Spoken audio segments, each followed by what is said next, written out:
ನಮಸ್ಕಾರ. ಗ್ರಾಮ ಸ್ವರಾಜ್ ನ್ಯೂಸ್ ಮೀಡಿಯಾಗೆ ಸ್ವಾಗತ. ನಾನು ನಿಮ್ಮ ಪ್ರಾರ್ಥನಾ ರಾಣಿ.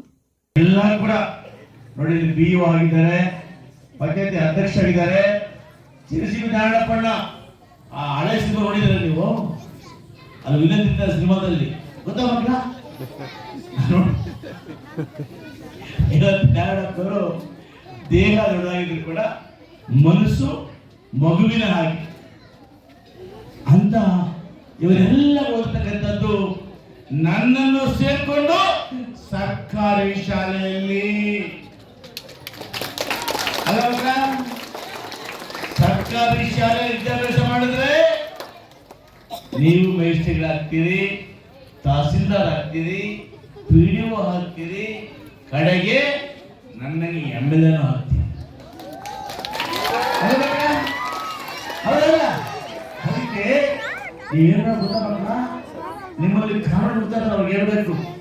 ಯಾಕೋ ಕಾನ್ವೆಂಟ್ಗೆ ಹೋಗ್ಬೇಕಾದ್ರೆ ಇವತ್ತು ಲಕ್ಷಾಂತರ ರೂಪಾಯಿ ಹಣ ಖರ್ಚನ್ನ ಅವ್ರ ಅಪ್ಪ ಅಮ್ಮ ಕೂಲಿ ಮಾಡಿ ಅವ್ರಿಗೆ ಮಾಡ್ಬೇಕು.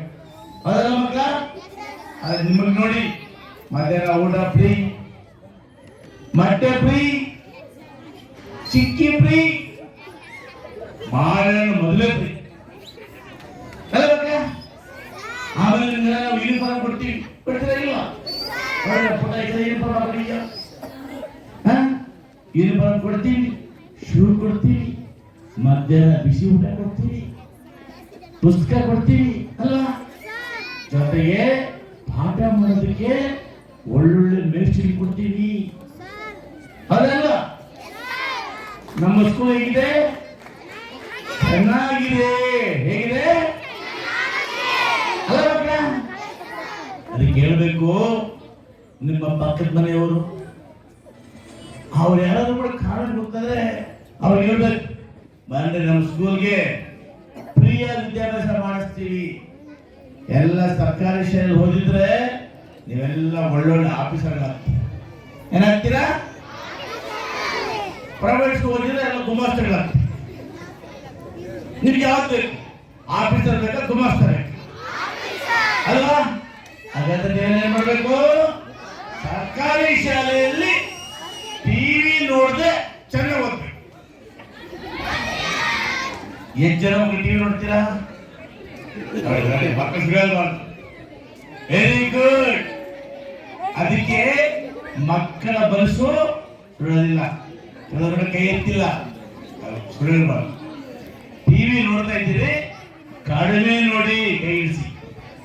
2 ಕೋಟಿ ರೂಪಾಯಿಯಲ್ಲಿ ಒಳ್ಳೆ ಶಾಲೆ ಕಟ್ಸ್ಕೊಡ್ತೀವಿ. ಇವತ್ತು ಬಂಗಾರಪೇಟೆಯಲ್ಲಿ 2 ಕೋಟಿ LD ಕಟ್ತಾ ಇದ್ದೀವಿ ಅಲ್ವಾ? ನಮ್ಮ ಪ್ರಶ್ನೆ ಇದೆ. ಸೊ ನನಗೆ ಆ ಥರ ಆಸೆ, ಯಾಕೆಂದ್ರೆ ಇಷ್ಟು ಮಕ್ಕಳು ನೋಡೋದೇ ಅಪರೂಪ. ನಾವು ಸರ್ಕಾರಿ ಶಾಲೆಗೆ ಹೋಗ್ತೀವಿ, 6 ಮಕ್ಕಳಿಂದ ನೋಡೋದೇ ಕಷ್ಟ. ನಾವು ಬದಲು ಹೋಗ್ಬಿಡ್ತೀವಿ. ಯಾಕೆ? 6 ಮಕ್ಕಳ ಹತ್ರ ನಾನೇನು ಮಾತಾಡಿ ಅಲ್ಲ ಮಕ್ಕಳ? ಹಾಗಾಗಿ ಇಲ್ಲಿ ಬಹಳ ಸಂತೋಷ ಆಗುತ್ತೆ. ನಗಾದ್ರೂ ಕೂಡ ಎಲ್ಲ ಮಕ್ಕಳು ನೀವು ಇಷ್ಟೊತ್ತಾದ್ರೂ ಕೂಡ, ಬಿಸಿಲಾದ್ರೂ ಕೂಡ ಲವಲವಿಕೆಯಿಂದ ಇಡ್ತಾ ಇದ್ರಿ. ಅದು MLA ಭಾಷಣ ಮೊದಲೇ ಅಲ್ವಾ? ಈ TV